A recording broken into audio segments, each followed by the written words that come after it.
এই এই হুজুরকে দেখে সালাম কালাম দেশ না কেন? কেন, উনি কে? আরে বেটা, উনি হলো এলাকার চেয়ারম্যান। ও আসসালামু আলাইকুম। ওয়ালাইকুম আসসালাম, ওয়ালাইকুম আসসালাম।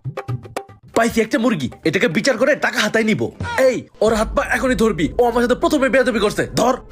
আমাকে মাফ করে দেন, আমাকে কিছু কথা বলতে দেন, কিছু কথা আজকে বলতে তো দেন। কঠিন বিচার করব। এখানে চুপচাপ বসে থাক। চেয়ারম্যান সাহেব, আমার কাজ কমপ্লিট। এই ওর থেকে ফোনটা নিয়ে ওর বাপের ফোন লাগা, আজকে ওর বিচার হবে। ফোন লাগা। এই তোর ফোন দে, দাঁড়া আমি খুঁজতেছি। হ্যালো, আপনার ছেলেকে আমরা আটকাইছি, বিচার হবো, তাড়াতাড়ি আসেন।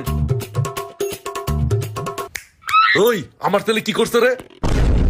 আল্লাহ গো, আসল চেয়ারম্যান। এইটা তাহলে চেয়ারম্যানের ছেলে। আগেই বলছিলাম কথা বলার সুযোগ দিতে।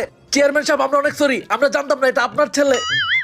চেয়ারম্যান সাহেব, এখন আপনি এখানে বসেন, আপনি এখানে বসেন। তোরা আমার ছেলের সাথে এত বেয়াদবি করছো? চেয়ারম্যান সাহেব, এখন আপনি আমাদের দুজনের বিচার করেন। এই চল।